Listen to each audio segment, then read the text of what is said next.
Welcome to just మనిషి Jesus. అపోస్తుల కార్యములు 1:9.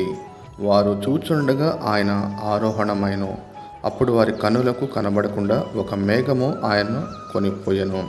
యేసుక్రీస్తు ప్రభుల యొక్క జీవితాన్ని 4 అద్భుత కార్యాల్లో వివరించవచ్చు.